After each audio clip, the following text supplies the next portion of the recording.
this week at NASA. September 16th is the new date for 3 members of the Expedition 28 crew to return home from the International Space Station. The journey back to Earth for Andrei Borisenko, Ron Garan, and Alexander Samakutayev will conclude on September 16th with the landing of their Soyuz spacecraft in Kazakhstan at 12:01 a.m. Eastern. Originally scheduled for September 8th, their return had been postponed indefinitely after the station-bound Progress 44 spacecraft failed to reach orbit after its August 24th launch.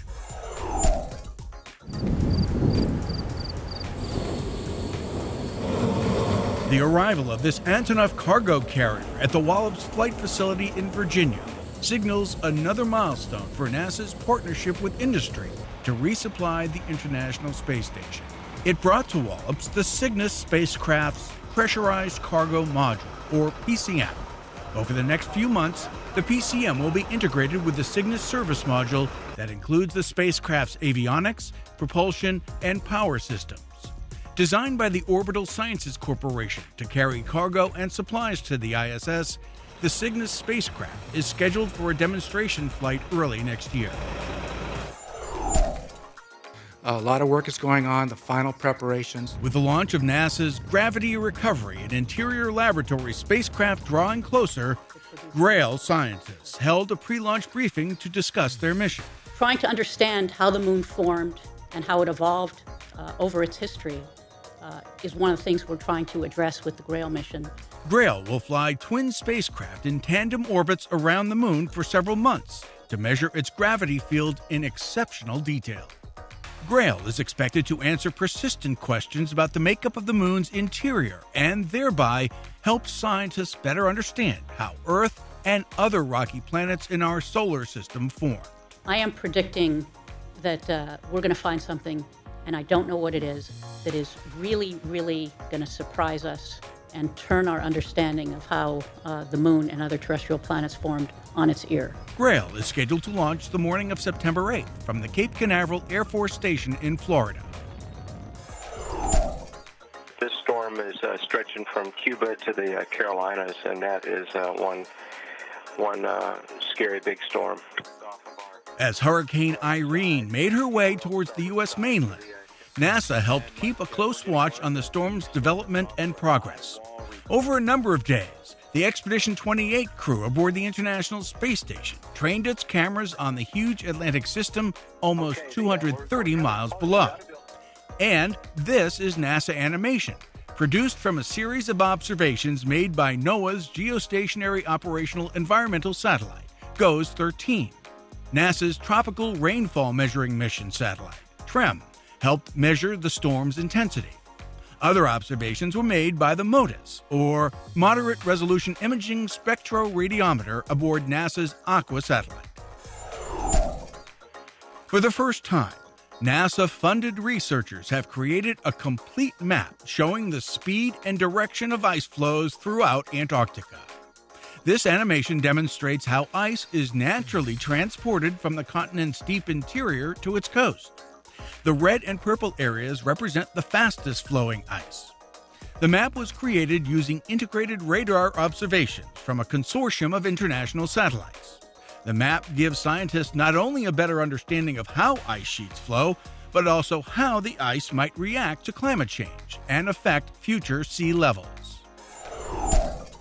I'd like Shannon Walker to join me up here.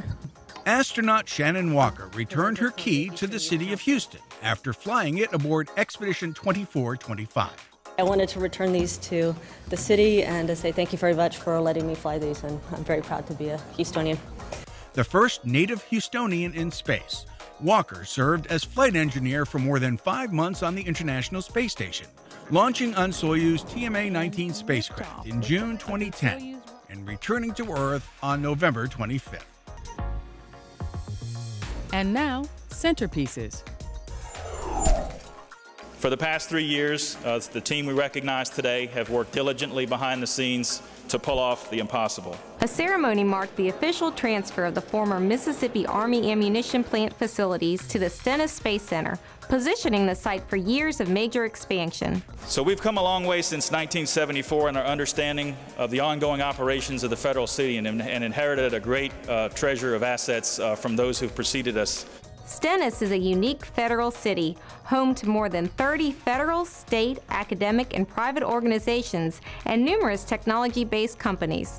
The federal city model allows these resident agencies to share the cost of owning and operating the center, making it more cost-effective for each entity to accomplish its independent mission. With acquisition of the 1.6 million square feet of facility space, NASA increases the total facility space at Stennis by about 33%. I go to deputies meetings where we talk about and set policies for interagency cooperation, but you make it happen. This is where it happens, and my colleagues and I on the stage just couldn't be more proud.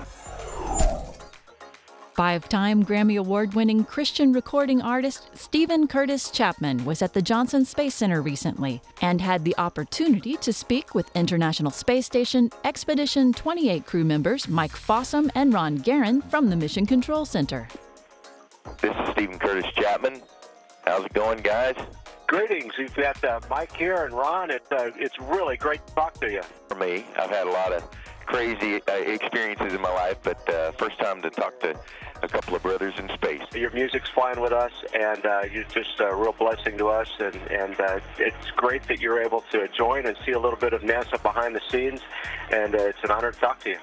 Thank you, guys. When we release a new album, we call it launching an album, which after seeing this, I think we might need to change that name because it pales by comparison.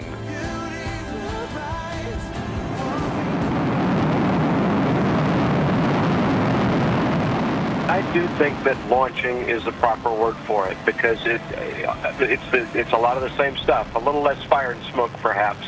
For us, a launch is a new beginning to a new chapter, for us in our mission, as it is for you when you launch a new album and you send it off with a prayer and a wave, and off it goes. It takes on a life of its own. Bless you. Thank you so much, guys. And that's This Week at NASA. For more on these and other stories, log on to www.nasa.gov.